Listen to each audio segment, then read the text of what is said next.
Bona tarda, benvinguts a una nova sessió de l'Àgora dels Naturalistes, Històries Naturals, a un cicle organitzat des de l'Ateneu Barcelonès i l'Associació d'Amics del Museu de Ciències Naturals de Barcelona, amb la col·laboració del Museu de Ciències Naturals de Barcelona des de la secció de Ciències i Tecnologia d'aquí de l'Ateneu Barcelonès. Per mi és un gran honor que avui ens acompanyi el doctor Josep Maria Montserrat, que és el director del Jardí Botànic de Barcelona, que és una de les seccions actualment del Museu de Ciències Naturals de Barcelona, i ens fa molta il·lusió perquè quan vàrem organitzar aquest cicle de l'Àgora dels Naturalistes, aquí també tenim un dels culpables, en Carles Crespo, que el tenim aquí a la sala, doncs vam pensar que s'havia de parlar de biologia, s'havia de parlar de geologia, perdó, quan he dit de biologia havíem de parlar més de zoologia, de geologia, i amb el cas, i aquí el fet que tenim en Josep Maria Montserrat, moltes vegades un tema que queda oblidat però dins del món de la història natural, però que és un tema molt apassionant i que és un tema que a la nostra ciutat interessa moltíssim, que és el tema de la botànica. I és per això que no podíem fer un cicle dedicat a històries naturals sense fer aquest monogràfic a la botànica, i penso que tenim una de les persones que millor ens ho pot explicar, que és el Josep Maria Montserrat. Sense més preàmbuls, us deixo amb ell, i com ja sabeu, al finalitzar l'acte, qualsevol pregunta que tingueu farem un torn de preguntes, un torn de debat. Moltes gràcies. Bona tarda, moltes gràcies Jordi, i moltes gràcies als organitzadors per l'oportunitat que em donen. I el títol que hem pactat, que és una mica ample, de fet el tema de la botànica és enorme i la tradició botànica de Barcelona és bastant llarga, m'he centrat, és difícil de resumir en poca estona un camp tan vast, per tant m'he centrat en dos aspectes o tres que m'interessen particularment i espero haver escollit bé l'elecció, que estiguin d'acord amb l'elecció que he fet. En el títol, des del Gabinet de Curiositats fins al Jardí Botànic de Barcelona, és una mica així, de fet resumeix bastant bé els períodes d'activitat que han existit a Barcelona i a Catalunya per extensió, perquè Barcelona ha dominat sempre en aquest punt en els estudis de les plantes a casa nostra, i evidentment el primer referent que tenim és el més llunyà, és el de la família Salvador. De la família Salvador ja n'heu parlat en aquesta àgora diverses vegades, i per tant ara jo tampoc no us portaré pas la biografia de la família, que és molt extensa. Només dir-vos que era una nissaga d'apotecaris rics. El fet de ser apotecari a Barcelona era un dels estatus socials importants. Després de la noblesa, el segment social més ric eren els apotecaris, més que els metges i més que els advocats. Per tant, era gent que tenia moltes possibilitats, i en el cas dels Salvadors, a més, eren grans propietaris. I es va casar, el primer de tots, es va casar amb la pubilla del apotecari més ric de la ciutat, de manera que van anar sumant fortuna sobre fortuna. I això ho van sostenir durant bastant de temps. Ells tenien la farmàcia al carrer Ample, i on ara hi ha Correus, al carrer Fusteria, just en aquella cantonada, les dues cases que fan banda i banda, allà hi havia la farmàcia i altra propietat que ocupava la família Salvador. En aquest gravat, el personatge de baix de la dreta, és el primer de tots ells, és Joan Salvador i Buscà. Aquest era segon, era un cavaller d'una família de bé benestant de Calella, que va venir a estudiar botànica, farmàcia a Barcelona, i havien de fer cursos de botànica, amb un oncle seu que al seu torn havia estudiat amb en Micó. En Micó és realment el botànic més antic que es pugui esmentar com a botànic a Catalunya. En Micó havia sigut ja col·laborador de l'Eixams, un dels primers grans obres de síntesi del segle XVI, i hi havia un col·laborador català que hi contribuïa amb plantes desconegudes aleshores, entre elles l'orella d'ós. No sé si la recorden, una planta que pujant a Montserrat, a totes les subagues, a totes les roques ens és ben ple, que fa una floreta blava, una planta molt curiosa. Doncs aquesta va ser descoberta per en Micó. Bé, doncs, aquest home va venir a estudiar aquí i aleshores es va casar amb la pubilla. I a partir d'aquí tots els fills i els nets van ser més o menys rellevants en el camp de la botànica. Després els besnets ja va ser diferent, però això és per una altra història. Ara, la família va tenir continuïtat fins a 1855, en què va morir el darrer, i els seus descendents ja no van seguir, però pràcticament són 3 segles de presència d'una mateixa nissaga com a referent botànic al país. El gabinet, una part de la seva col·lecció, si no la coneixeu, la podeu veure a l'Institut Botànic de Barcelona. De fet, l'edifici de l'Institut Botànic es va construir amb el disseny que té per poder acollir aquesta col·lecció, una col·lecció que havia estat tancada i no era accessible des dels anys 40, en què es va incorporar en el patrimoni de l'Ajuntament de Barcelona.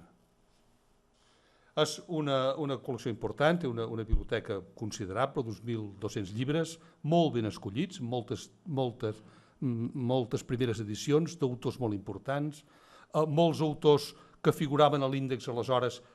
Aquesta família va tenir llicència per tenir-los a casa, cosa que era un privilegi. A la universitat no eren accessibles alguns dels llibres que avui o que hi havia aleshores a la col·lecció Salvador. Per tant, hi hauria la possibilitat algun dia de demostrar que algunes idees, aquesta gent va ser una porta a la ciència en una ciutat que les tenia totes tancades. Bé, però en el tema que els volia parlar d'aquesta gent és que van tenir un jardí botànic. Un jardí botànic de la seva propietat, és el primer jardí botànic que va existir a Catalunya, és tal vegada el primer jardí botànic científic que va existir mai, i queden alguns restes. Entre altres, la Casa Pairal, això està a Sant Joan d'Espí, avui és un restaurant, però si entren a Google Earth, podran veure la planta del jardí botànic. És molt curiós. No sabem quines plantes hi havia, però sí que sabem on hi havia el jardí botànic. Veure aquesta creu?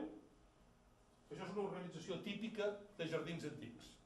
Era simplement al voltant d'una font a vegades, i això seria la planta el poc que ens queda de l'antic jardí botànic, ens queda l'esquelet. No queda ni una planta, però l'esquelet sí. Sabem les plantes que es cultivaven perquè hem vist algunes llistes, perquè hem estudiat el seu herbari, que es conserva en el gabinet, i això ens ha servit per una altra cosa, que és en la que em centraré una mica més, que vindrà tot seguit. Però l'altra cosa curiosa és que tota aquesta casa, que és com un palau, estava decorada amb frescs. Frescs que vam poder veure per primera vegada fa 2 anys o 3, o potser una mica més, però no gaire, una mica per casualitat. I ens va cridar molt l'atenció que són els mateixos temes que utilitza la família per decorar els mobles del seu gabinet. Aquí podem veure un d'ells, és la caça de la balena. Veuen l'animal amb una cara de gos, no n'havien vistes gaires de balenes, però sí que es mostra bé com traien la pell i recuperaven el greix. Això està inspirat en una obra del Museorum de Valentini, d'un autor alemany, que al seu torn s'inspirava en una obra antiga de Gessner. Poden veure aquí baix és la mateixa balena i els mateixos personatges, inclús el de la gaita. I són tots, llevat de, potser el de Gessner és una mica més complet, però de fet són còpies uns dels altres. Això és el gravat també del mateix llibre de Museorum, en què mostra una hacienda en què s'explota la canya de sucre. Si es fixen amb l'estructura més de la dreta, no, la de l'esquerra és aquesta, això funcionava amb un animal de tir, i aquí és on s'extreu, es fa bullir el brou de la canya de sucre per concentrar els sucres. Un altre gravat és un assecador de tabac, està bastant fet malbé, però el fresc, però realment són frescos que impressionen, malgrat que estan molt deteriorats.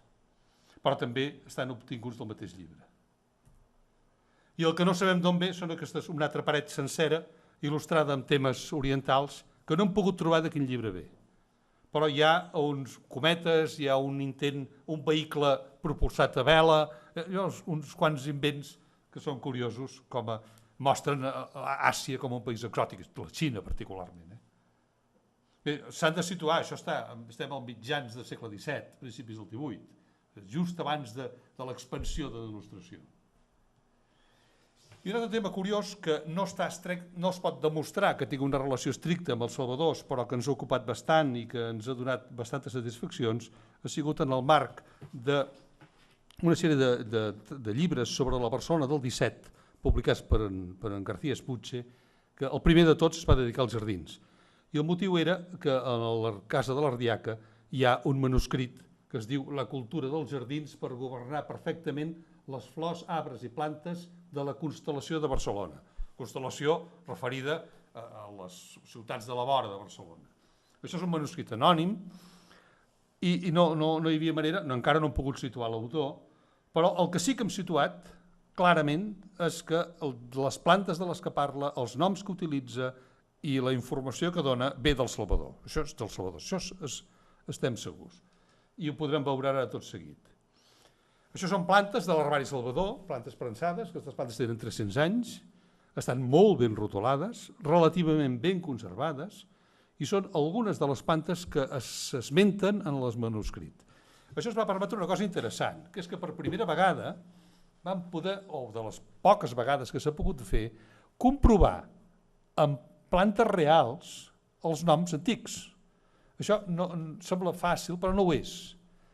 No ho és ni amb la pròpia llengua. Els límits de les coses canvien amb el temps. I l'ús i les referències que tenim per fer-la servir també. I si ens passa amb les paraules, que no ens devia passar amb les plantes, si pràcticament no en sabien, o en sabien molt poc respecte al que sabem avui. Per tant, el primer error que sol fer una persona que comença a entrar de nou amb els estudis històrics de les plantes dels jardins és utilitzar la nomenclatura d'avui per referir-se a les plantes d'abans. Això no es pot fer. I no es pot fer, però no tenim una altra manera de fer-ho, perquè els nostres referents són amb els llibres d'ara. Però el concepte d'espècie d'ells era distint. Per tant, els criteris pels quals recollien, cultivaven, conservaven i s'interessaven per les plantes no eren els mateixos que fem servir avui. I això és important tenir-ho en compte. Perquè, entre altres coses, no en tenien la reproducció sexual. I, en canvi, sabien que una planta cultivada per divisió es mantenia igual, però, en canvi, si la cultivaves de llavor, canviava. I, per tant, no recomanaven cultivar mai de llavor perquè no sabien quina planta sortiria. Ara sí que recomanaven molt que multipliquessis vegetativament. Però, clar, això que ho pots fer només en plantes perennes.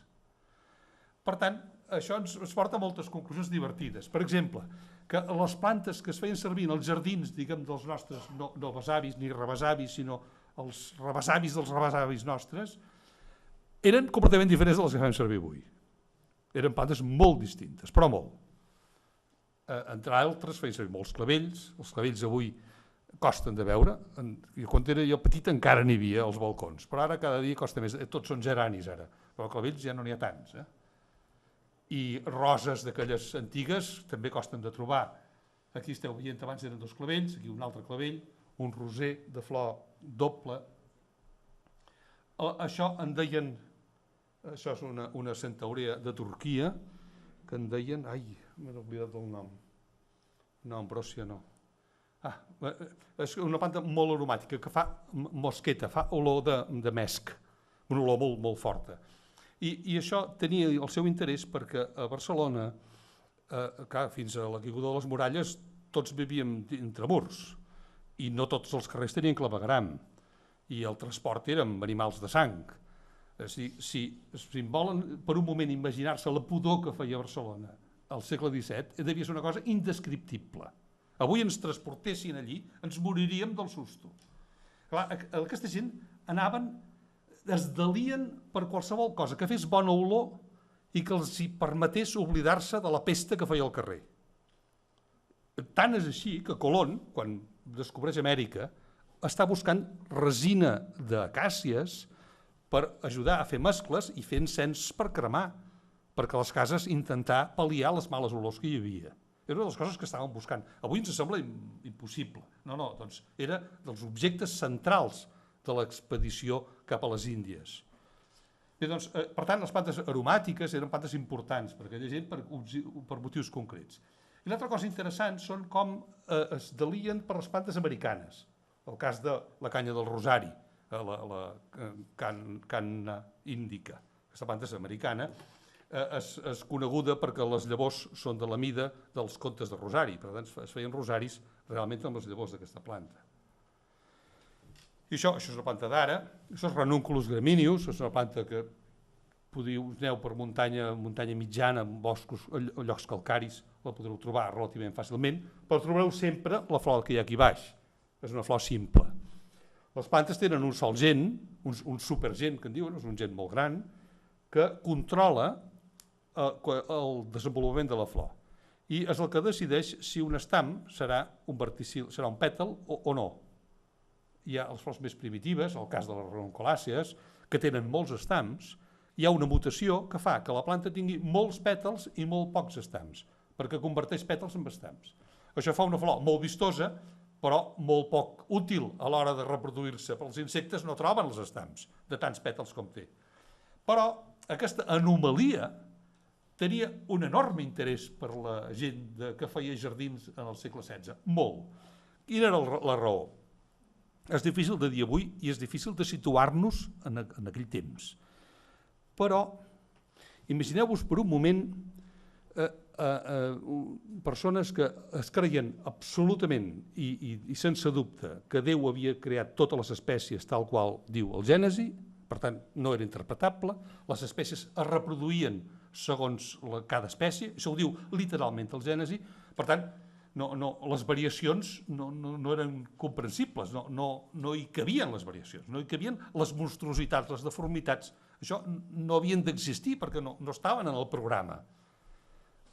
Aleshores, la gent que era capaç de tenir a casa plantes que només tenien ells, era interpretable com un favor especial de la divinitat cap a tu. De manera que hi ha un enorme interès per tenir jardiners a casa, i es pagaven molt bé, els jardiners que aconseguien canviar el pla de les plantes, aconseguir colors diferents, flors distintes, per tant hibridant. Això genera tot un interès, és molt, molt gran per les plantes rares. Rares en l'àmbit de casa, no rares a la natura com entenem avui, no, sinó una planta produïda a casa, i especialment als Països Baixos. Imagineu-vos un territori on la gent es fa molt rica a partir de la indústria, on la riquesa era atribuïda a la noblesa, per tant, un plebeu no podia ser ric així d'un dia per l'altre. Aquests gent se'n tornaven rics i una manera de justificar la seva nova posició social era això, demostrar que tenies unes habilitats que no tenien els altres. I d'aquí ve l'interès d'aquell temps i d'aquella gent per plantes rares, tant que el primer crac borsari conegut és en relació a les tulipes als Països Baixos. I què es valorava de les tulipes per arribar a crear un crac? Es valorava que tinguessin colors únics. I com s'aconseguia això? Amb un virus. Això és una malaltia. Avui és impossible tenir. Estan prohibides les plantes que van arribar a valer el preu d'una fàbrica. Aquí es va vendre un molí el 1611 per comprar un sol bulb. Imaginin la bogeria que es va despertar al voltant de la hipervaloració d'algunes plantes. I estaven pagant per una anomalia, simplement. No en tenien per què, però no pagaven res més. Això són francesilles, estaven molt de moda també en aquell temps, plantes de bulb, plantes, un opi de pètals laciniats, anèmones de colors variegats. El Jardí Botànic de París cultivava 125 anèmones diferents, totes anèmona coronària, però cultivaven totes aquestes amb noms i es venien. Tulipans, aquesta concretament és una tulipa feta per ells, els salvadors indiquen cultivada a casa de llavor, i això és un quadre de l'Arellano en què es mostra les plantes importants. Això de fet és un jardí que penjaves al menjador de casa. És aquest és un quadre famós que està al Prado avui, però eren pràcticament tot el segle XVII bodegons se'n van fer moltíssims perquè qui podia se'n comprava un. I aquí que veiem? Francesilles, plantes de flor doble, anèmones, tulipans d'aquests tulipans holandesos d'aquests que dèiem, que són variegats a causa de la virosi, narcisos, plantes exòtiques, però moltes en flor doble, plantes així molt de jardí, que després les trobem a les caratones de casa nostra, encara avui les tenim, és a dir, això és un motiu de decoració que encara ens decora la casa, els mobles i vestits, etc. És un motiu que no s'ha perdut pas, però ve d'aquest temps. I això inspira el per què utilitzaven les plantes del primer llibre de jardineria, que és un manuscrit, però que tenim a Barcelona. La darrera cosa interessant de la família Salvador, n'hi ha moltes més, però de les coses que poden tocar una mica, aquesta gent no va publicar res, no ho necessitaven en el marc en què es movien ells, però es van relacionar amb els científics principals del seu temps. Van ser probablement pocs científics hi ha hagut després a Catalunya que hagin tingut especialment Joan Salvador, un àmbit de relació tan vast i tan ample. Però això ja és un descendent seu i el darrer de tots, que ja no era botànic ni apotecari, aquest era advocat, va ser el que va tenir l'encàrrec de fer la divisió dels termes municipals de Tiana i Alella, que és una responsabilitat important, fer la partició municipal, i aquests tenien... Aquesta gent tenia una casa de jardineria que en deien El Hortícola, que estava a l'actual plaça a la Diagonal Passeig de Gràcia, on hi ha el Palau Robert. Allí hi havia una botiga d'aquesta gent d'on venien plantes. I això hem trobat en els documents recents que han vingut la llista de plantes que ofertaven el 1845 com a plantes de jardí. I veiem les plantes que avui són importants, algunes de les plantes que avui són importants als nostres carrers estaven a la venda aleshores, que coincideix justament en el moment en què Cerdà posa, que es comença als mitjans del segle XIX, es planten de cop quilòmetres de carrers. És a dir, que els salvadors van intuir o van saber que faria falta molts arbres per fer Barcelona, per tant, es van transformar una finca de vinyes que tenien a prop de Vilafranca i van posar milers i milers d'arbres que van portar tots de França. I aquí hi ha algunes plantes que avui són invasores, ja veiem, podem documentar en quina data van venir i segurament podríem arribar a saber, quan estudiem més els papers, podrem veure de quin mercat es van trobar, podrem traçar l'origen de moltes de les plantes que avui ocupen els carrers de Barcelona. Que això també té, d'alguna manera, una relació amb el Salvador. Bé, canviem de tema, ara anem a la part pública. Fins ara, tot el que hem parlat dels Salvadors és una sola família, res més, que té molt bones relacions, però una família. Ara ens n'anem a la institució que m'acull a mi, a la institució que ens dona cobertura per a aquestes sessions, etc. És el museu més antic de Barcelona i de Catalunya, no aquest, sinó del costat, el Museu Martorell. Això és l'edifici d'en Domènec i Montaner, que ha acollit durant molts anys el Museu de Zoologia i que inicialment també va acollir l'Institut Botànic. Això va ser la transformació, el Museu Martorell de seguida va quedar petit i el 1916, amb motiu d'un canvi a l'Ajuntament de Barcelona, va perdre les RUCs i van guanyar i va haver un pacte entre l'equivalent als socialistes i els convergents d'aleshores. Aleshores va fer una sociovergència, del que se'n parla avui, es va fer, va tenir molt d'èxit i aquest èxit es va dur a dues raons i això va impulsar en un any i mig el museu va créixer d'una manera extraordinària. I això es deu a dos factors. Primer, que Barcelona era neutral enmig d'una guerra, tot el que produïa Barcelona es venia tot estava venut, per tant aquí hi havia molts diners i aquests diners, una part d'aquests diners es van aprofitar per transformar el museu. I el museu aquest que havia sigut un restaurant de l'exposició, es va poder equipar molt ràpidament. I es va poder contractar gent nova. I aquesta gent nova que va contractar el museu, entre d'altres van contractar en Font-Iker, que és de qui us voldria parlar. En Font és el fundador de l'Institut Botànic, es va incorporar al Museu de Ciències Naturals el 1916, havia arribat el 1915 a Barcelona, ell era militar, apotecari, havia llegit la tesi doctoral sobre la Fora del Bages el 1914 i havia estudiat primer química i després farmàcia i estudiant farmàcia va tenir la sort d'estudiar amb l'Odon de Buen. Odon de Buen era un un científic, era professor de ciències naturals, era evolucionista de veritat, introductor de les idees de l'evolució a Espanya, nascut a Zuera, i un gran oceanògraf. Bé, doncs, en Font va ser evolucionista convençut sempre. No es va perdre el temps en discussions, però és del tot clar que tot el que va escriure i tot el que va fer està inspirat amb la idea bàsica de que una espècie pot tenir variacions a dintre d'una població i que aquestes variacions permeten l'actuació de la selecció natural. Això és claríssim. I per tant, en el camp de la botànica és el primer botànic modern en tots els aspectes.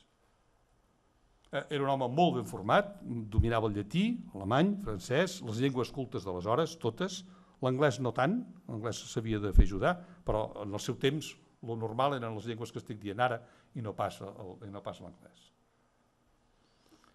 I per poder fer el que va fer va necessitar aquestes dues persones. I això ja sé que són fotografies, és parlar de gent, però en aquest cas per mi és molt important. Un és l'Enric Gros, un personatge que si teniu oportunitat a la web de l'Institut Botànic trobareu una biografia seva, publicada per el mateix Font en català l'any 1950 amb motiu d'una celebració d'un cinquantenari de l'Institut d'Estudis Catalans que van fer una sessió a porta tancada, és un número dels annals de l'IEC que estan publicats sense numerar perquè es va fer en català. Va ser una reunió pràcticament il·legal. En el tema de la reunió, de la celebració, va ser la biografia d'en Gros i la d'en Conrad Pujol, un altre aficionat a la botànica de Manresa. I realment és una delícia, tal com està escrit, etc. I ell explica la història d'aquest individu, que és una història al·lucinant. Aquest home va estar a la Guerra de Cuba, a la Guerra de Cuba no va anar al front perquè es va oferir per fer-se proves per la febre groga. Li van inocular amb insectes contaminats, mataven un munt de soldats, ell va sobreviure. Total, que aquest home va acabar fent d'auxiliar de l'Odon de Buen a un centre que tenien, a un centre d'oceanografia de Màlaga. I gràcies a en Pau es va incorporar a la plantilla del museu com a recol·lector. I al del costat és en Carlos Pau i Espanyol, aquest era un botànic, un farmacèutic de Sogorb, un home que va intentar ser professor a la Universitat de Madrid i li van tombar les oposicions, no tenia padrins, era un bon botànic, però l'oficialitat no el va voler i va quedar una mica escaldat. Tota la vida va anar publicant tot el que va poder per demostrar la inoperància de la botànica oficial. Això era una mica el seu modus vivendi, el seu ímpetu. I per tant, era un home, un geni terrible. Va escriure una obra publicada, Gazapos botánicos cazados en l'obra del senyor Colmeiro. I perquè no s'oblidés aquesta obra i s'hagués de citar amb aquestes mateixes paraules, hi va descriure dues espècies. Quan descrius una espècie amb una publicació, cada vegada que s'esmenta aquesta espècie s'ha de citar la publicació original. Per tant, condemnava el senyor Colmeiro a ser citat negativament per la història, sempre més. És un home realment amb molta mala... un home difícil. I aquests altres són els seus professors. En Costa va ser el primer professor, el segon, de fet. En Colmeiro era el primer de la Universitat Recuperada de Barcelona de Botànica, que també era valencià, va posar l'ordre en la botànica del país, va deixar deixebles, entre d'altres trèmols, que va ser professor d'en Pau, i altres deixebles de Costa va ser Cadevall, que va ser professor d'en Font. Per tant, d'alguna manera, Cadevall és l'eix conductor de tots aquests botànics que acaben cooperant junts. El que és interessant és que quan en Font arriba, això és una mica... Quan en Font arriba al museu, el museu té 1.500 plecs, només, per un encàrrec que havia tingut de la Junta de Museus de Ciències, li havia fet a un predecessor seu, que volien fer un herbari de Catalunya. Un encàrrec típic de polític, que li demana un herbari, però només d'una planta un exemplar de cada planta. Això sí, molt ben fet, molt ben preparat i molt bonic. Sí, servia per ensenyar a la gent, però tenia molt poca utilitat científica. De manera que això és el que es va trobar en Font. Això i una dotzena de llibres, no hi havia res més. I a partir de pràcticament zero va arribar a tenir un herbari que va ser el més important d'Espanya en el seu moment, herbari preparat per fer la flora occidentalis, havia de fer una flora que abastés des dels Alps fins a l'Atles marroquí, això ja va posar els fonaments per fer tot això, i bueno, això en un període de temps extraordinàriament curt. Nosaltres d'alguna manera encara en vivim de l'esforç que va fer en Font. I en Font acceptant, clar, ell va fer molts sacrificis per això, i no es tracta ara de ponderar els seus sacrificis, perquè no és això, però ell va aprofitar, va anar combinant la seva condició de militar amb la seva condició d'auxiliar primer, després conservador i finalment director de l'Institut o del Museu, perquè va anar canviant de càrrec. I segons el que li convenia o segons el que podia, perquè a vegades no podia decidir ell, estava a l'exèrcit o estava a l'Institut. I combinant aquestes dues condicions va explorar el nord d'Àfrica i va explorar pràcticament tota la península Ibèrica. I aleshores és molt interessant com ho fa. El primer que fa és els anys 17 i sobretot 18, que tenen encara diners perquè encara està durant, la guerra s'ha acabat, però Barcelona encara té la inèrcia dels bons temps i per tant el pressupost del museu és alt. I què fa? Compra microscopis, compra llibres, compra reactius químics, compra una quantitat enorme d'herbaris, els que pot trobar, i de sobte el museu passa de tenir 1.000 a tenir gairebé 200.000 exemplars. Això en molt poc temps. No, tants no, ara m'estic equivocant. Ja ho veurem després en una gràfica. No, tants no. Però es multiplica. I aconsegueix fer una primera expedició. L'expedició, ell busca el següent. Busca impressionar a Pau. I és molt interessant com ho fa, perquè ell sap que ell sol no pot fer res. No pot, perquè si estudia les plantes no té temps de fer estructura. No pot reunir llibres, no pot ordenar el museu. I si treballa d'organitzador no té temps per les plantes. Aleshores, com compaginar una cosa i l'altra si està sol? A sobre amb un regent, que és un professor de la universitat, que és de fisiologia, és l'Arturo Caballero, que li ordena coses, a més li fa encàrrecs, això a sobre. I està treballant a la farmàcia i aprofita entre guàrdies els torns que li queden per treballar al museu. Això és la vida durant un any d'en Font. I té una oportunitat d'organitzar una expedició i se'n va, per indicació d'en Pau, se'n va als ports de Tortosa. I a conseqüència d'aquesta campanya troben 4 espècies noves, les 4 que són endemismes importants a Catalunya, les coses sòlides que tenim, les troben en aquesta excursió, i l'excursió la fa amb un guia, aporta un il·lustrador, prepara una publicació fantàstica, gran format dels resultats, fa una edició extraordinàriament ben feta, amb el propòsit d'impressionar en Pau i de convèncer-lo del pacte següent. Un pacte que el mantindrà des d'aleshores tota la vida. I és el següent. En Font cull plantes. Li envia totes les plantes a en Pau. En Pau publica el que vol. Espècies, tot el que li sembli que és interessant, ho publica ell. I no ha de donar explicacions a ningú. I, a canvi, posa nom a totes les plantes. En Pau té una bona biblioteca, té experiència, en Font no té res. Per tant, renuncia a posar nom a les plantes ell a canvi de tenir referències. I això és el pacte, és ben simple. Tot té un cost. I aquí el cost és allò que menys renuncia la gent, doncs és el primer que renuncia en Font. I aquí és el seu mèrit, és un mèrit molt més gran, perquè gràcies a això tenim estructura avui. Si Font no hagués fet aquest sacrifici, ell seria molt important, però nosaltres no tindríem res. Continuarem tenint un museu de poble. I això ja ho sé que ho estic parlant amb una mica d'èmfasi, però és que realment em sembla molt important. Hi ha poques persones que hagin tingut aquesta visió tan noucentista, per tant de futur, que va tenir en Font en aquell moment. Bé, això és una mica la relació de les grans coses que va fent. Això ho relaciona també amb la universitat. Tot això ho hem pogut anar seguint gràcies a les cartes. Tenim les cartes que ell va enviar a en Pau i no tenim les que en Pau li va enviar a ell. Sabem on són, però encara no les tenim. I estic a punt de jubilar-me i encara no les he aconseguides. Però bueno, no sempre se'n surt un amb tot el que es proposa. Algú les aconseguirà, però sabem on són i espero que no es perdin. Però realment ens aniria molt bé per acabar de comprendre aquest període, perquè en Font té moltes coses a ensenyar-nos, molt més enllà dels botànics, perquè em sembla que va ser en aquest sentit molt important. Bé, doncs, això és una mica el que va fent cada any. Ara veurem, no entro en detalls perquè no. Això és una altra cosa fantàstica.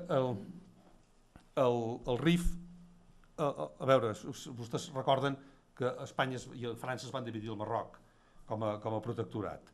Espanya es va quedar, o li van deixar a la part nord, la part del RIF, que és la part més difícil de tot el Marroc, la part menys productiva, té interès miner però molt poc interès agrícola, i França es va quedar a la part bona, que és tota la part meridional, el riu Sus i tota la zona que queda compresa, tota la vall enorme que queda entre l'Atles mitjà, el Rif i el Gran Atles, aquesta planura gran, això va ser a la part francesa.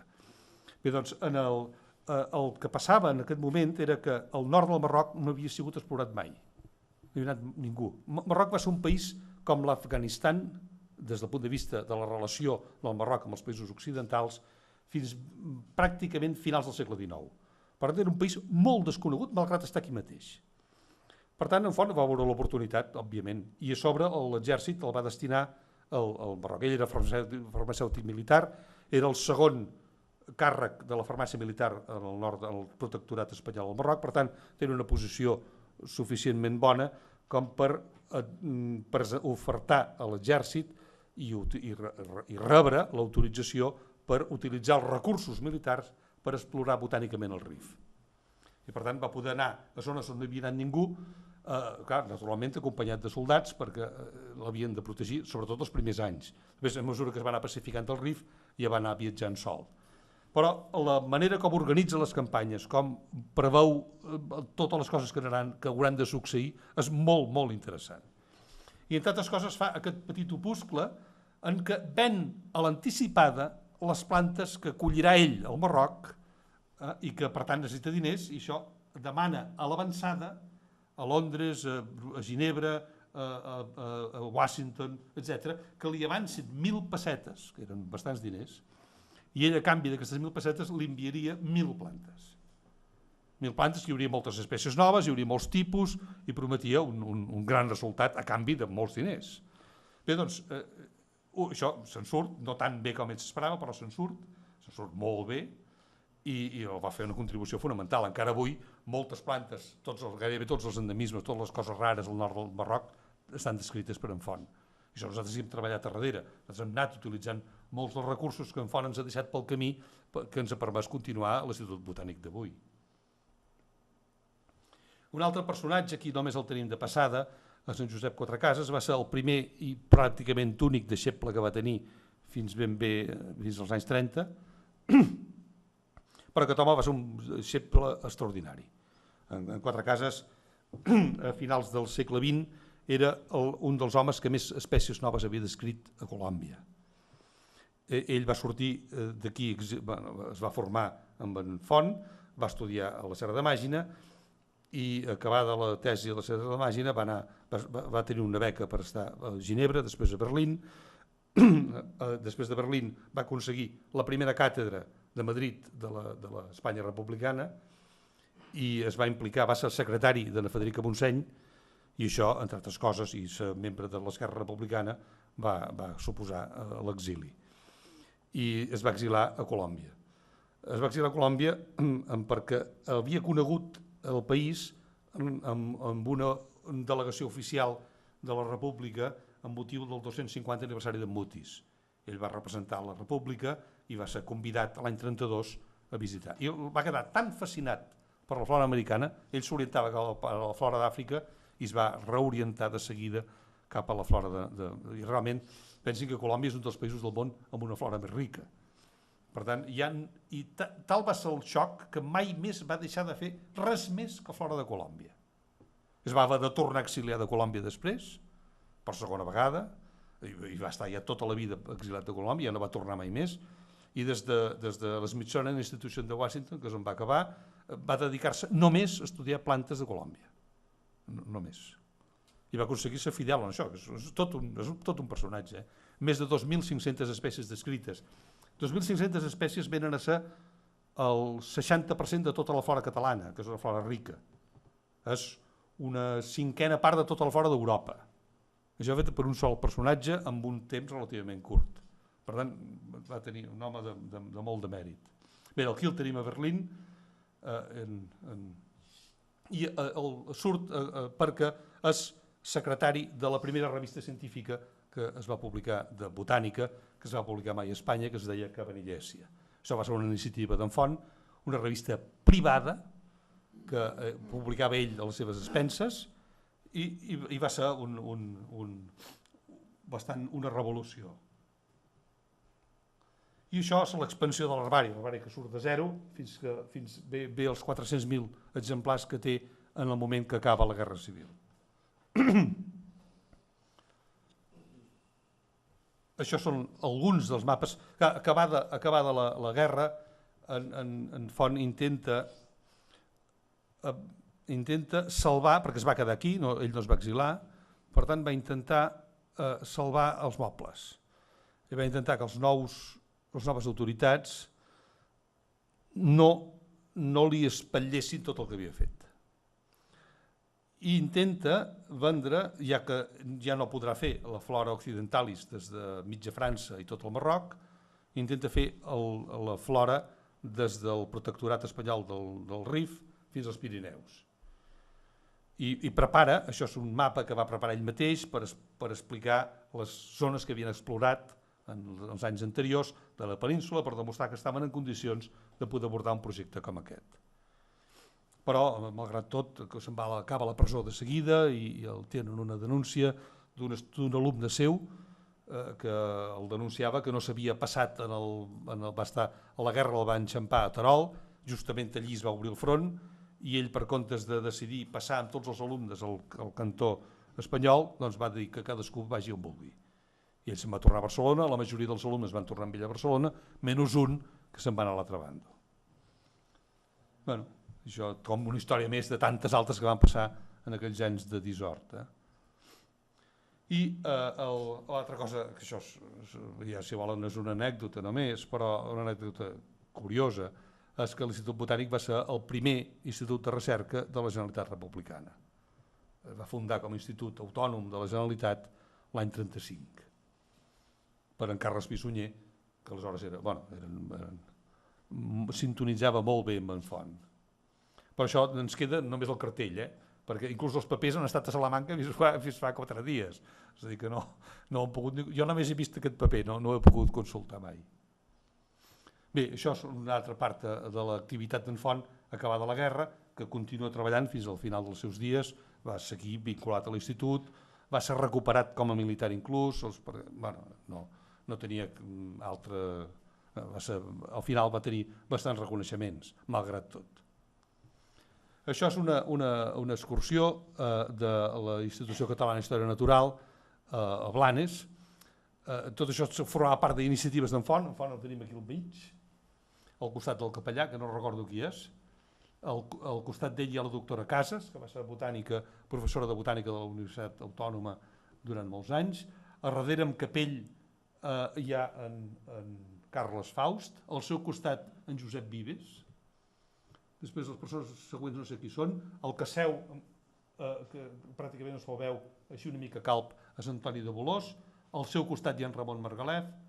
Al costat d'Antoni de Bolòs hi ha Oriol de Bolòs, en Bertó, un botànic francès. El meu pare és aquell del fons, que és el que fa la foto, i altres personatges que no conec prou. Gent del patronat de Blanes. Pensin que això és l'any 40. L'any 40 estava prohibit qualsevol reunió de més de 3 persones, s'havia de demanar permís en el govern civil, i aquests, clar, es trobaven a Blanes perquè anaven a casa d'en Faust i allò, diguem que era terreny que no calia demanar permís. I per tant la institució catalana es anava reunint en indrets on fos possible la reunió sense haver de demanar permís al govern civil. Això és una planta, una de les tantes plantes recol·lectades per en Font i descrites fa 4 dies. Això es diu Fèrula Fontqueri.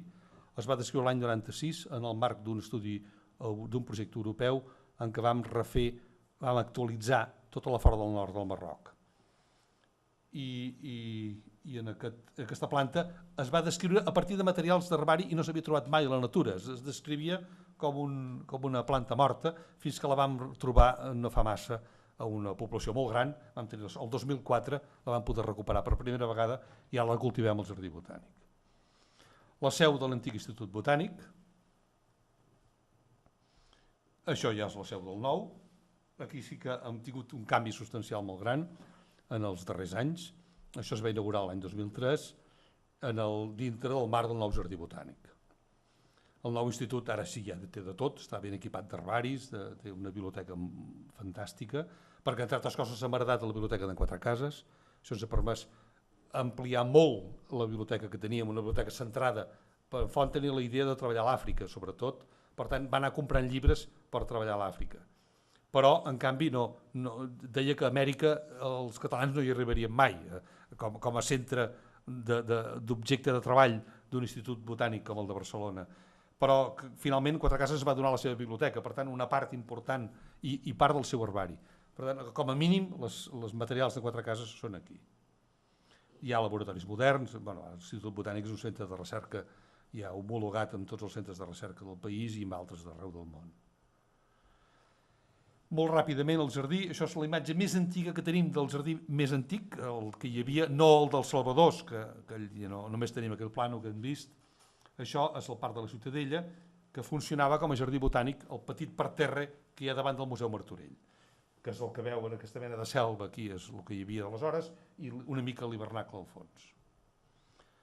Això és el jardí botànic que va plantar en Font l'any 30, aprofitant restes que quedaven de l'exposició del 29, i ara és un lloc amb arbres molt grans, és un lloc bastant bonic, està obert al públic i està gestionat pel propi jardí botànic. Ara, de fet, en tenim dos.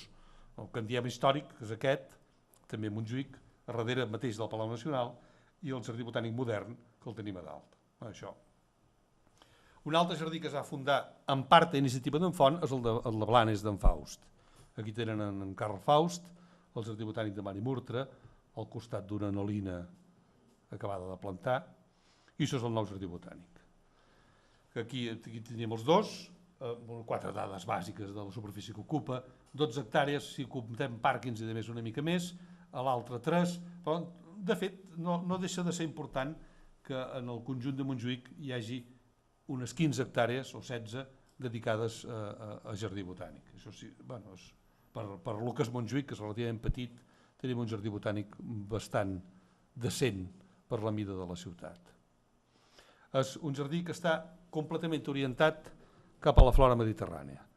Això, aprofitem la condició mediterrània de Barcelona, és una condició que compartim amb altres 4 regions del món i, per tant, el jardí té plantes de Xile, Califòrnia, el sud d'Àfrica, tota la conca mediterrània i 2 regions d'Austràlia, que són les regions del món que tenen el mateix clima. Això permet que potencialment, després a la pràctica no és així, però que potencialment a l'aire lliure es puguin cultivar més d'un 20% de totes les plantes que hi ha al món.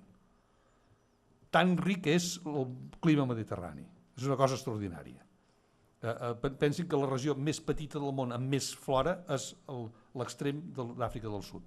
En un territori molt petit hi ha 8.000 espècies. Només a la península del Cap i poca cosa més. Per tant, és una regió extraordinària.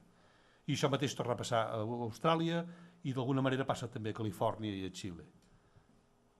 I Espanya, a la península Ibèrica, és el país amb la flora més rica de tota Europa. I Catalunya, amb les 4.000 espècies que té, vindríem a tenir una de cada 4 espècies europees. Per tant, un territori molt petit i que podríem actuar, si fóssim més responsables del que som, una quantitat, podríem actuar de reserva d'Europa, que això cada vegada ho direm menys i probablement tindrem, això és un parèntesi, però és un tema que em preocupa extraordinàriament, que és com estem permetent que el porc senglar s'expandeixi d'una manera extraordinària. Ho veiem, hi ha gent que ho veu com una cosa xistosa, és un drama.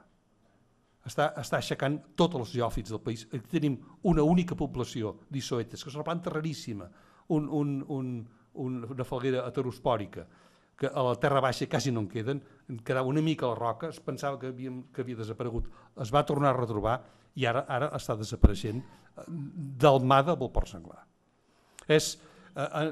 Enguany he anat a l'Obaga del Montnegre, a Prades, a tota Collserola, inclús a dalt del Garraf, que tots són pedres, està llaurat pel porc senglar. És una cosa increïble. Jo m'ho haguessin dit fa uns anys i no m'ho hauria cregut. I la resposta del país és: esterilitzarem els tocinos. Esterilitzem un dineral, cadascun. Però en què pensem? És que, de veritat, estem perdent el senderi. El estem perdent i molt.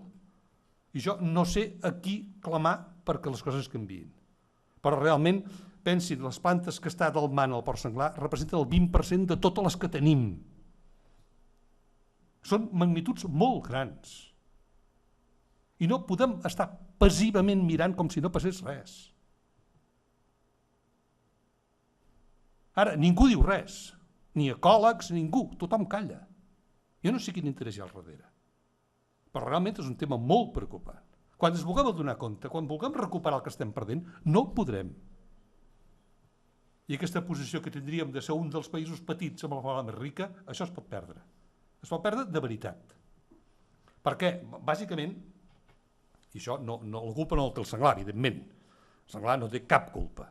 La culpa només la tenim nosaltres. Perquè hem abandonat el territori, hem tret tots els pagesos, hem tret tota la ramaderia extensiva, hem admès que la ramaderia intensiva pot substituir qualsevol altra ramaderia i ens hem deixat sense gestió. Hem deixat un país que havíem gestionat durant segles, l'hem deixat abandonat. I això és el preu i la conseqüència de l'abandó. I no pot ser que la solució sigui que bé que tenim molts boscos. No senyor, jo quan estudiava només hi havia un 9% de superfície del país cobert amb arbres. Ara tenim el 66% i tots estem molt contents.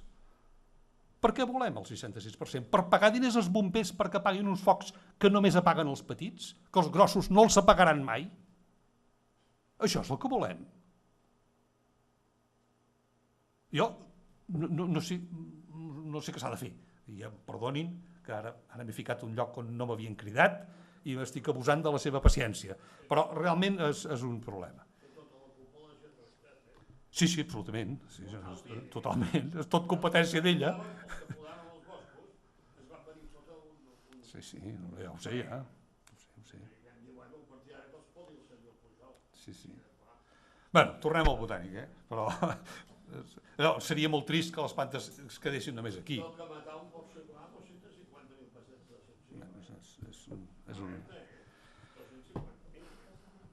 Bueno, tornem al jardí i ja després, si volen, la discussió podem continuar amb els tocinos. Però ara, això és un exemple de la mena de plantes que estem cultivant al jardí. També, naturalment, ja busco fotografies escollides, no us buscaré les més lletges, però realment el que sí que estem contents és que està funcionant bé la idea primera. Quina era? Posem juntes plantes que a la natura viuen juntes. I això, que semblava que era una pura intuïció, perquè quan ho vam decidir era una intuïció, no tenim un altre criteri, està resultant un èxit. Quan aconseguim reunir-les totes? El problema és que no les tenim, ens en falten moltes. Però quan ajuntem les que a la natura viuen juntes, hi ha una sinergia natural entre les plantes que estem començant a descobrir ara, és fantàstic això, és que no coneixem molt poques coses. Les plantes parlen, i parlen molt més del que ens pensem. Només que utilitzen un llenguatge químic que nosaltres no podem ni percebre. No tenim ni idea. No tenim ni sensors, res, ni elements per mesurar-ho. Però elles químicament es comuniquen. Es comuniquen tant que hi ha un americà que estudiant una planta que és Artemisia tridentata, aquest ha fet el següent. Ha clonat les plantes i ha fet clons. Els ha posat en cultiu i ha provocat una lesió amb una planta de cada clon. El que se sap, això ja se sabia des de fa temps, per exemple, les acàcies, quan una girafa comença a menjar-ne una, totes les acàcies del voltant es posen en actitud de defensa. Recullen les fulles i deixen sortir les espines intentant que la girafa no se les mengi. I no s'entenia com es comunicaven, com pot ser que s'ho diguin si no parlen. Doncs tenen sensors químics, emeten gasos, com ara l'aspirina. L'aspirina es pot convertir, es pot volatilitzar, i per això està a l'escorça de les plantes, per poder-la ràpidament convertir en un volàtil, i això avisa a les altres parts de la planta no té sistema nerviós, per tant necessita sistemes externs per comunicar-se entre ella mateixa, i entre les plantes que hi ha al voltant.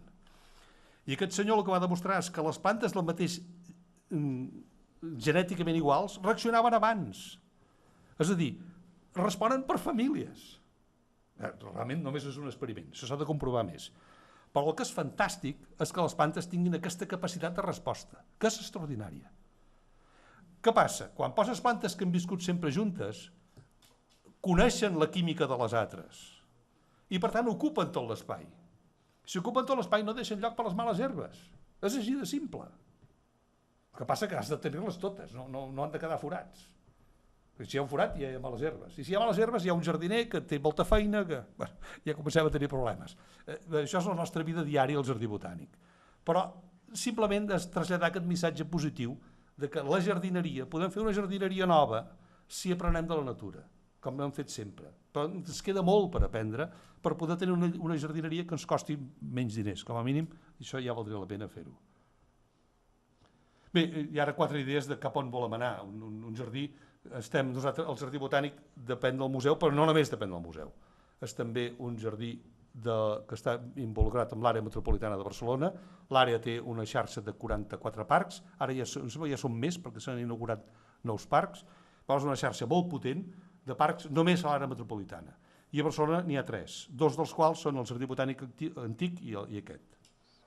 I d'alguna manera actuem com a centre de capçalera de tota la xarxa de parcs. Si la xarxa ha de fer algun experiment, es fa el botànic.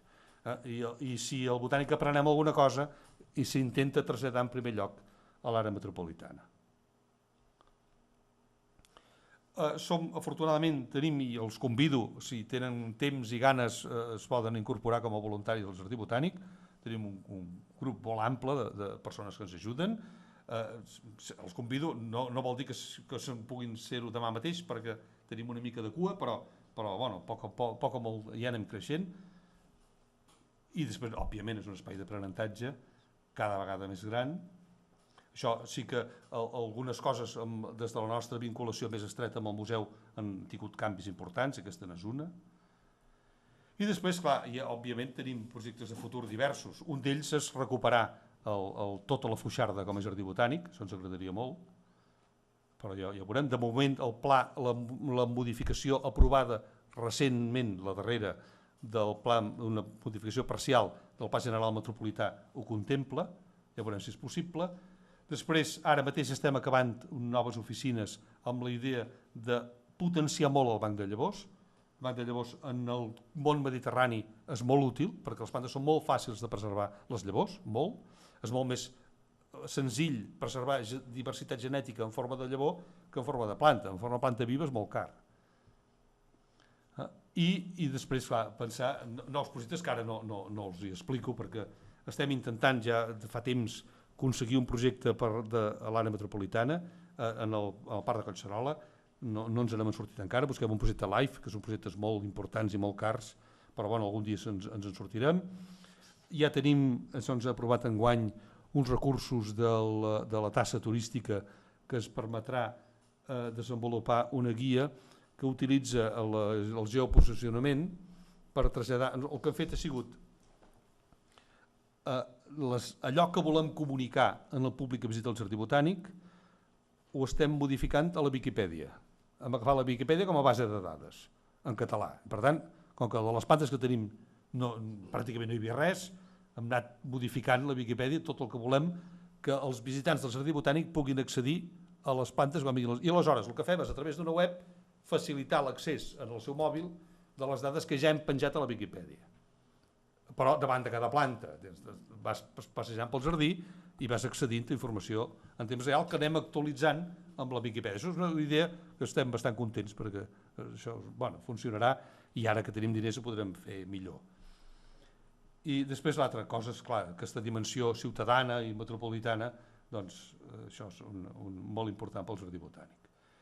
I l'altre aspecte és el futur del Museu de Ciències Naturals de Catalunya, que és a veure, nosaltres estem absolutament segurs que com a país hem d'avançar cap aquí.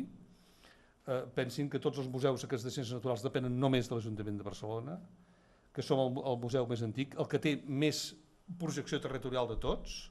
En aquest moment som el segon museu del país en pressupost, no hi ha cap altre país, a part del Museu Nacional, el Palau Nacional, el següent som nosaltres. Per tant, som un museu molt gran, que en aquest moment està suportat gairebé exclusivament per l'Ajuntament de Barcelona. I ja veurem si, no sabem si aconseguirem consolidar aquest camí que hem iniciat de fa temps en què hi hagi una participació més important de la Generalitat, perquè la crisi de la Generalitat sembla que no té aturador, no s'acaba mai això, però bueno, algun dia s'acabarà. L'estratègia crec que és aquesta. Bueno, i això és tot. Moltes gràcies.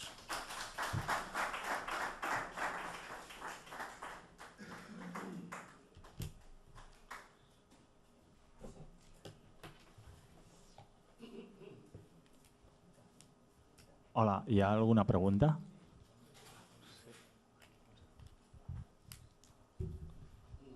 Aviam, felicitats per la conferència i la pregunta meva és sobre una cosa que és el full i la fulla. És a dir, la fulla que es conserven, no sé, de l'època de Salvador, com han arribat fins ara, en quin sistema de conservació. I després, si s'han imprès sobre full, és paper de barba o no paper de barba? A veure, m'interessa molt. Coses... I les llavors avui dia, quin sistema aquest banc de llavors per conservar-lo, quin sistema feu servir i si pot ser a perpetuïtat o com. Això és esquida. La primera pregunta. Els salvadors eren homes rics, però van estalviar amb el paper. I van posar paper dolent, i un paper molt àcid. I és un paper que té molta palla, un paper de molt poca qualitat. Certament és paper fet a mà, un paper tallat a mà i fulls molt grans. Per tant, encara que fos de mala qualitat, era paper car. En temps de Salvador, segur. Aleshores, això té una cosa molt curiosa, i és que ens queden les marques que van deixar les plantes després de 3 segles, ens queden les marques i no tenim la planta. O bé perquè ens l'han robada o bé perquè els insectes se l'han menjat. Bàsicament perquè hi ha hagut algú que els mateixos Salvador en van repartir i hi ha gent que se'n van portar mostres. Doncs queden les empremtes de les mostres que ara no hi són. No sé si responc exactament en això, però un herbari es conserva bé si està ben sec. Però si està molt sec, que a Barcelona és molt difícil perquè el clima de Barcelona no ho permet, si està molt sec es torna molt fràgil. Per tant, si la gent ho toca, es trenca. Què van fer? Malgrat que el paper és dolent, una cosa fantàstica que no s'ha vist, és que les plantes estan cosides.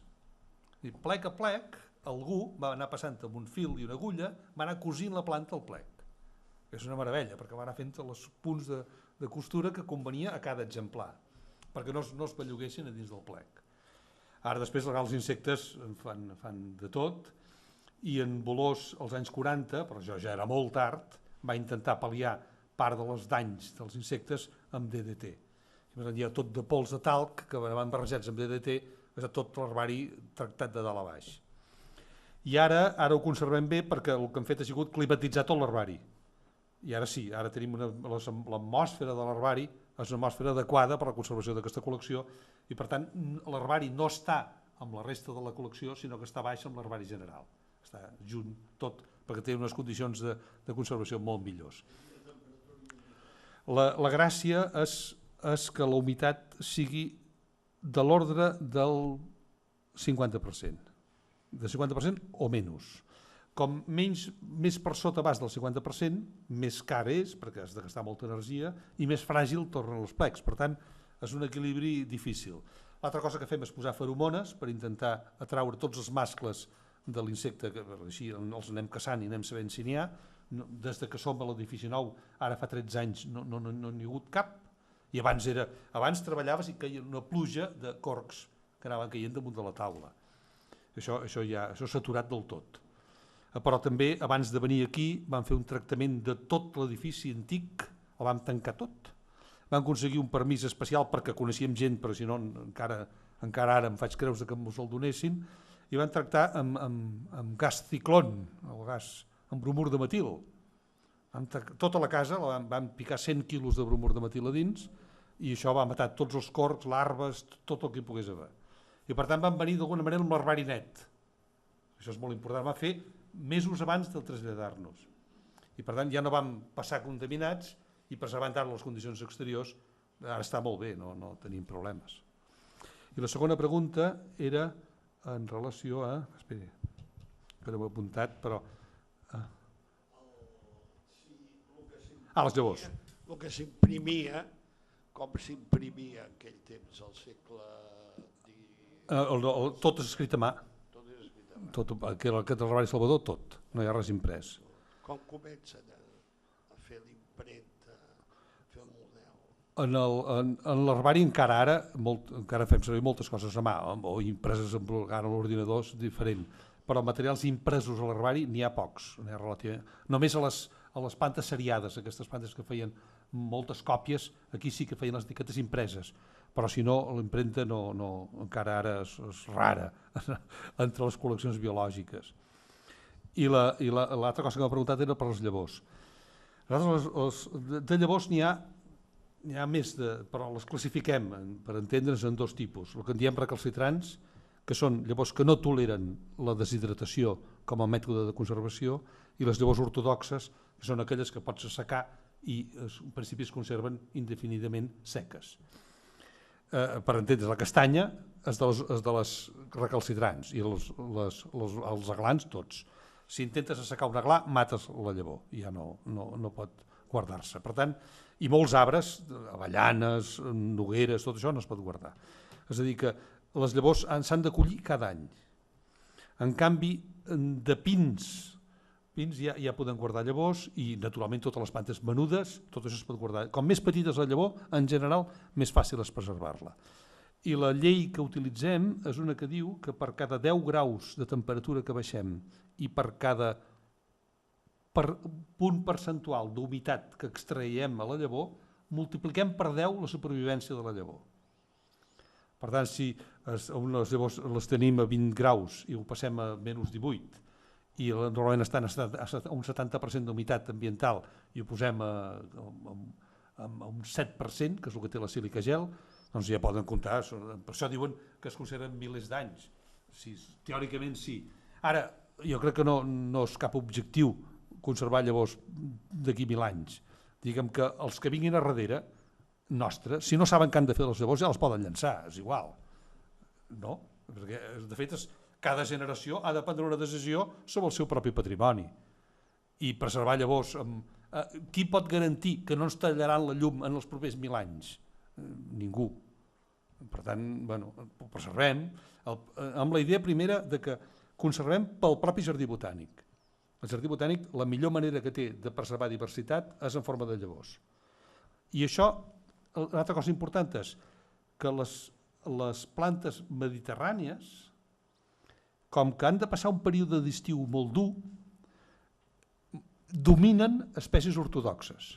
És a dir, és una tècnica fàcil assecar llavors per guardar plantes mediterrànies, perquè de manera natural han de passar un estiu que és molt sever. Què fas? Allargues un estiu infinit. Si fas un estiu llarg, en quant a humitat. I si sobrebaixes la temperatura, la planta queda aturada. I ens en aprofitem d'això.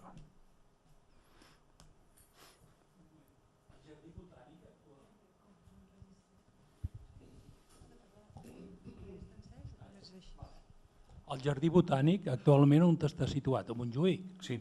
Es pot visitar? I tant. I en quina part està de Montjuïc? Darrere de l'estadi. A darrere de l'estadi. Sí, no es confonguin amb altres jardins. A Montjuïc hi ha molts de jardins, hi ha Costa i Llobera, hi ha altres jardins que no són el botànic. El botànic està just darrere del Palau Nacional. Sí, del Palau Nacional hi ha l'antic.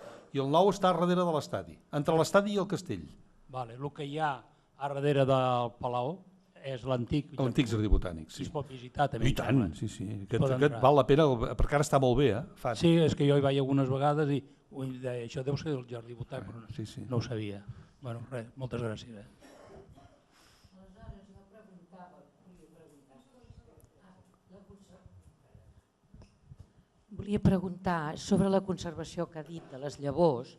Aleshores, aquell gran magatzem que hi ha a les Svalbard, que tenen totes les llavors allà concentrades, quin perill hi ha que no es guardin?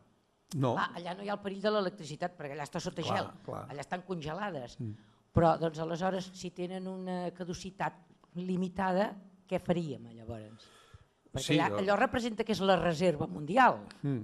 Clar, allà la conservació és gratuïta. Allà no hi ha risc que et tallin la llum. Per això dic. Per tant, la idea és aquesta. I nosaltres encara no els n'hem portat perquè, de fet, no tenim tantes llavors vull dir, de moment. Però bueno, ja fa temps que pensem d'enviar-los un paquet perquè es les guardin. Ara, jo crec que no és... A veure, hem de preservar... Ja els he dit quin és l'ordre. L'ordre primer és el propi jardí botànic. Ara hem comprat bastantes plantes a uns proveïdors d'Austràlia que recullen llavors directament de la natura. A Austràlia estan molt ben organitzats perquè tenen moltes mines, molta explotació minera molt destructiva. L'explotació de diamants és una cosa terrorífica, i la d'urani igual. Mouen tones i tones i tones de terra per extreure una quantitat molt petita de material. I per tant alteren superfícies molt grans, perquè tot és l'aire lliure, que després estan obligats per llei a restituir-ho com estava. Que han hagut de fer molt d'esforç científic per aprendre a cultivar plantes preservant la seva diversitat genètica. Un dels problemes d'un botànic i del zoològic, i és una cosa en la que ens enganyen, però jo no els enganyo, és que no serveix per res per conservar.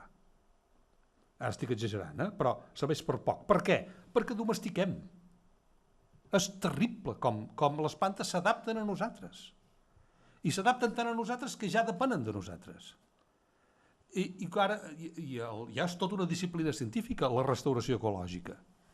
Però no estic... La gent parla molt del que fa i parla molt poc dels resultats que ha tingut a llarg termini. Hi ha molt poques publicacions. Per què? Perquè no ha passat prou temps, podria ser. Però potser perquè els resultats no eren el que s'esperaven, també. I en part per què és això? Perquè la domesticació... Mirin, l'experiència que tenim al jardí amb domesticació de plantes és una planta collida per nosaltres al camp, que agafem 100 llavors i les posem en cultiu, d'aquestes 100 llavors ens en surten 10 o 12. Les mateixes 100 llavors de la mateixa espècie demanades al Jardí Botànic de Berlín germinen totes. I ara? Que no és la mateixa espècie? Sí, però a Berlín estan seleccionant-la, estan cultivant-la, recollint les llavors de la cultivada, per tant, cada vegada són llavors més adaptades al cultiu humà. Trenca la dormància, tots els mecanismes naturals de dispersió en el temps es perden, perquè els volen, si un any per l'altre ja n'hi ha prou. Si a més només culls, només fas una sembra. Les que germinen el primer any són les que van al jardí. Les que germinen el segon any, llançades, no se les queda ningú. Ningú espera 2 anys que germini una llavor. Per tant, si això ho vas fent un any darrere l'altre amb totes les plantes, et quedes només en la fracció de llavors que germina el primer any.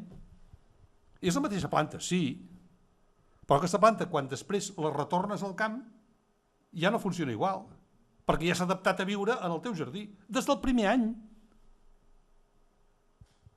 Per tant, ens venen que la conservació ex situ serveix i no serveix per res.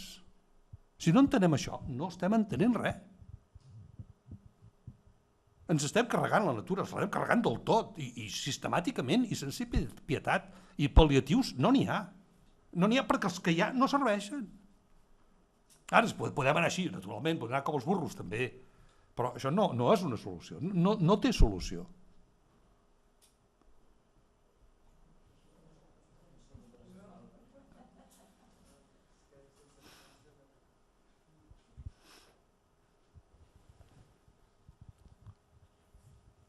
Després, així com, tot i que has parlat de la xarxa de parcs a Barcelona, a Catalunya, així centrant-nos a Barcelona, per exemple, podríem parlar d'exemples d'altres ciutats si ho coneixes bé, no? Però ara mateix nosaltres com a viatgers, si ens anem a Londres, que és una ciutat cosmopolita, una ciutat industrialitzada, etc., però ens trobem en una ciutat que a cada córner hi ha un jardí, hi ha una zona verda, i no una zona verda petita, sinó tirant a gran, i ja no parlem dels grans parcs de Londres. quin és el camí que hauria de seguir Barcelona, perquè Barcelona, fora d'algunes zones verdes, ens trobem que ara s'estan catalogant com a zones verdes zones que són 4 plantetes o 4 flors envoltades de ciment, no? I ja no dic res de la moda que va haver de passar places toves a places dures, no? Quin és el camí o quina és la política que s'hauria de fer de cara a Barcelona, a part de que ara s'ha parlat molt d'això que el nou jardí de Barcelona seran els terrats, les zones altes dels edificis, però parlant no tant dels terrats, sinó més a ras de terra, com està el tema, com està la cosa? Complicat, perquè a veure, Nova York ho té més difícil i aspiren a ser, com a ciutat, la ciutat més verda del món. Això és com a objectiu publicat. És a dir, ells ho tenen molt més difícil que nosaltres. I si s'ho proposen és perquè alguna cosa creuen que podran fer més enllà del que han fet fins ara. És a dir, camí a córrer n'hi ha, segur. Ara, i que passa en part per cobrir teulades, sí, també. Que com més verd tinguem, millor, segurament. A Barcelona això és evident. I a més, el verd que convé a Barcelona no és precisament el verd del país, sinó que és un verd exòtic. Però això és una altra cosa. Però ens convé tenir arbres, per una raó senzilla, perquè són bombes de calor. A l'estiu, si tenim un arbre caducifoli que gasti molta aigua, com més aigua gasti, millor per nosaltres. Perquè cada gram d'aigua que evapora a 30 graus són 500 calories de menys. És a dir, que vagin gastant. Ens interessen arbres que cada dia gastin 400 litres. La cosa és que no tenim 400 litres per arbre per donar, però això seria l'òptim. Simplement com a mecanisme només regulador de temperatura, estic dient. Ara imagina't tot el que més. Tot això són afegitons que ja se sap les virtuts que té per nosaltres tenir plantes al costat. Ara, de quina manera podem tenir més? Avui una de les dificultats, un dels patrimonis que tenim és l'arbrat viari. Fixeu-vos quan poques ciutats del món hi ha que tinguin tants arbres com la nostra. N'hi ha molt poques, I només el que viatges una mica dius, però on són els arbres aquí? Però a Washington, 4 arbres a 4 racons, els carrers no en tenen d'arbres. I a Brussel·les, en Vinc, no n'hi ha ni un, n'hi ha parcs grans, però arbres del carrer no n'hi ha. Nosaltres no tenim parcs tan grans, però en canvi tenim, no sé si són 200.000 o 150.000 arbres de carrer. No deixa de ser un patrimoni interessant. Ara, inclús això està compromès, perquè com que estem ocupant el subsol i cada vegada l'estem ocupant més, clar, els escocells han passat de ser escocells grans que posaven els nostres avis a un escocell cada vegada més petit. I escocell petit, poca terra sota, esclar, hem de tenir arbrets petits perquè és l'únic que pot sobreviure en el poc espai que li deixem sota terra. Hi ha bastant de camí que corren aquí i és complicat, perquè jo sé que la ciutat vol tenir més verd, però nosaltres mateixos estem posant-nos limitacions. No sé si responc del tot, perquè Barcelona és molt petita també, això és l'altra cosa que hauríem d'aconseguir tenir més verd al voltant nostre i conformar-nos amb això.